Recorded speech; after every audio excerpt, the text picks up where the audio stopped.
네, 사랑하는 행복한 교회 성도 여러분, 오늘은 8월 2일입니다. 오늘 우리에게 주시는 말씀은 매일 성경 이사야 17장 1절부터 14절까지 말씀입니다. 오늘은 특별히 에브라임과 다메섹에 대해서 이야기를 하고 있습니다. 이사야 선지자가 남유다를 괴롭히고 있는 이 시리아 아람이죠. 아람과 그 다음에 북이스라엘의 대표적인 지파 이 에브라임에 관련돼서 이야기를 하고 있습니다. 우리가 본문을 보면서 늘 생각하는 것은 이사야의 예언이 미래를 향해서 있지만 또 사실은 나중에 BC 5세기에 편집하는 과정 속에서 이루어졌던 이 사건들을 복합적으로 고려를 하고 있다는 것입니다. 그래서 우리가 성경을 읽을 때 물론 예언적인 어떤 목소리도 있지만 또한 당대에 성취된 것들을 예언의 목소리로 미래형으로 기록한 것도 있다는 것을 우리는 알 수가 있습니다. 우리가 매일 한 장씩, 요즘에 거의 한 장씩 이렇게 나가고 있는데 이 남유다와 예루살렘 주변 나라에 대한 이사야의 예언을 지금 우리는 보고 있습니다.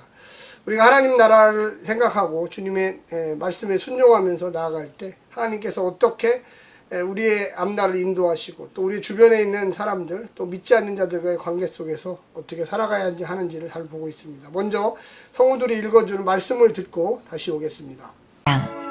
다메섹에 관한 경고라.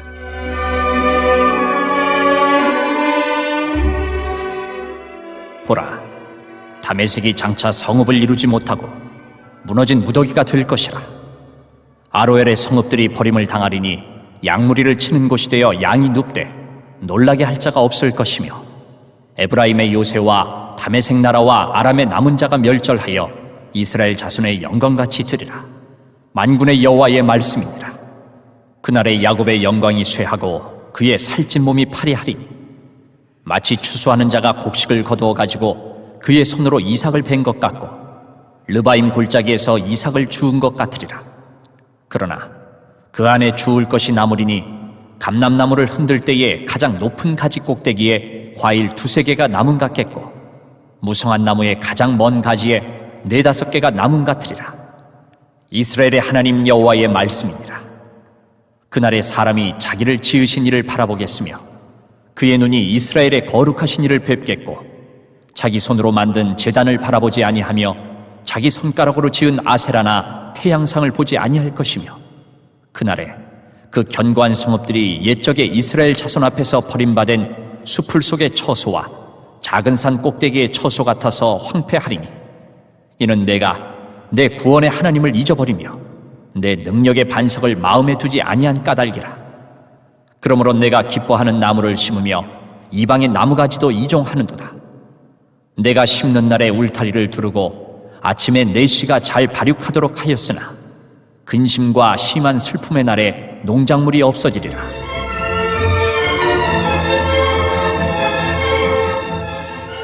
슬프다. 많은 민족이 소동하였으되 바다 파도가 치는 소리같이 그들이 소동하였고 열방이 충돌하였으되 큰 물이 몰려온 같이 그들도 충돌하였도다. 열방이 충돌하기를 많은 물이 몰려온과 같이 하나 주께서 그들을 꾸짖으시리니 그들이 멀리 도망함이 산에서 겨가 바람 앞에 흩어짐 같겠고 폭풍 앞에 떠도는 티끌 같을 것이라. 보라, 저녁에 두려움을 당하고 아침이 오기 전에 그들이 없어졌나니 이는 우리를 노략한 자들의 몫이요 우리를 강탈한 자들의 보응이니라. 우리가 예언의 대상자로 보면 1장부터 12장까지는 이 남유다와 예루살렘에 대한 예언이었고요. 그리고 13장부터 27장까지는 그 주변 나라들, 유다와 예루살렘 주변에 있는 나라들에서 예언을 하기 시작합니다. 특별히 오늘 본문이 있는 17장은 과거에 좀 진행되었던 역사를 되짚어보면서 특별히 예루살렘을 공격하고 있는, 남유다를 공격하고 있는 이 아람, 시리아와 북이스라엘, 이 에브라임의 연합에 대해서 이야기하면서 너희가 또 하나님께서 심판을 너희에게 내릴 거라고 이야기하고 있습니다. 먼저 역사적인 또 사건들을 좀 되짚어보면 이 다메섹에 대한 경고라고 오늘 본문에 1절에 이게 쓰여 있습니다. 어떤 경고냐? BC 734년부터 722년까지 732년, 그러니까 다시 한번 얘기하겠습니다. 734년부터 732년 약 3년간에 걸쳐서 아람과 이 북이스라엘이 연합하여 남유다를 무력으로 위협하면서 침략하려고 했던 사건입니다. 왜 이런 일이 벌어졌을까요? 북쪽에 있는 아시리아 제국, 이 아수르 제국이 남쪽에 있는 유다와 또한 그의 여러 속국들을 침범하고 내려오고 있었습니다. 그때 연합을 해서 잘 방어를 해야 되겠다 생각했던 것이 바로 이 시리아, 이 아람과 이 북이스라엘이죠. 그래서 시리아의 수도가 이 다메섹입니다. 이 오늘날에는 다마스쿠스라고 하는 곳인데, 그 다메섹과 이 북이스라엘을 대표하는 지파가 에브라임 지파입니다. 그래서 상징적으로 이 다메섹은 아람, 이 시리아를 얘기하고 이 에브라임은 북이스라엘을 대표하는 10개 지파를 대표합니다. 그래서 이들이 같이 연합을 해가지고 남유다의 아하스 왕에게 우리의 이 아수르, 반아수르 이 동맹에 동참하라. 이 아수르를 방어하기 위해서 같이 우리가 연합을 전선을 펴야 되겠다 했는데 아수르의 왕 티그랏 빌레셀이 쳐들어오고 있었습니다. 그때 이 남유다의 왕이었던 아하스는 생각이 달랐어요. 나는 좀 밑에 있기 때문에 너희들보다 밑에 있기 때문에 안전하다. 그래서 사신을 보내서 이 아수르의 그 티그랏 빌레셀에게 우리가 너희들과 화친 정책, 친아수르 정책을 펴니까 우리는 걱정이 없다. 이런 식으로 생각했던 거예요. 그래서 먼저 북이스라엘과 이 아람이 남쪽에 있는 나라를 유다를 침범해서 너희들의 혼쭐을 내주겠다. 그러니까 우리 반 아수르 동맹에 참여하지 않는다라는 생각을 하게 된 것입니다. 한마디로 해서 이거에 대해서 이사야 선지자가 야, 너희들 잘못했다. 너희 이 다메섹, 이 아람, 시리아 너희들은 반드시 멸망할 것이고 너 북이스라엘 너희들은 멸망을 하지 않을 거다. 그러나 아주 축소될 거다. 이렇게 이야기했습니다. 그래서 BC 732년에 시리아는 완전히 멸망했습니다. 그리고 BC 722년에 북이스라엘도 멸망했어요. 그러니까 시리아 이 다메섹은 완전히 멸망을 하고 그 다음에 BC 720년에 이스라엘 정부는 멸망했지만 약간 그 씨앗을 하나님의 백성들을 남겨두는 결과를 가져왔습니다.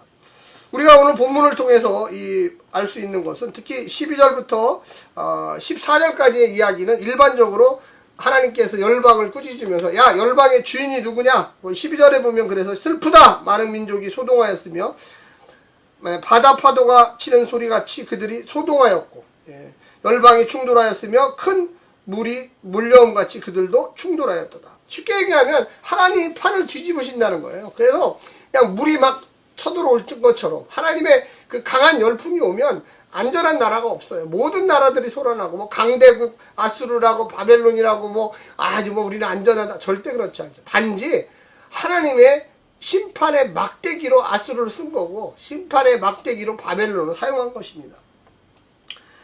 7절과 8절에는 우상숭배에서 떠나는 날. 그래서 자기를 지으신 이를 바라보고. 그러니까 우리가 그렇죠. 하나님을 바라보게 되는 경우가 물론 믿음이 좋아서 처음부터 바라보는 힘은 있지만 이 삶이 막 혼란스럽고 내 뜻대로 안 되고 그러면 아 주님 쳐다보게 돼 있어요. 이 시리아 이 아람도 마찬가지고 북이스라엘도 마찬가지고 매일 우상숭배하다가 하나님이 막 치시고 심판하시니까 그때서야 하나님을 바라봤다는 겁니다. 오늘 본문에 보게 되면 7절에 그날에 또 4절에도 나와요. 그날에 뭐 이렇게 쭉 나옵니다. 그날이 어떤 날이냐? 심판의 날이죠. 사람이 자기를 지으신 이를 바라보며 그의 눈이 이스라엘의 거룩하신 이를 뵙겠고 자기 손으로 만든 제단을 바라보지 아니하며 자기 손가락으로 지은 아세라 태 양상을 보지 아니할 것이며. 한마디로 하나님이 심판하시는데 남아있을 게 뭐가 있어요? 다 뿌리채 다 흔들어 버리죠. 뿌리채 흔들어.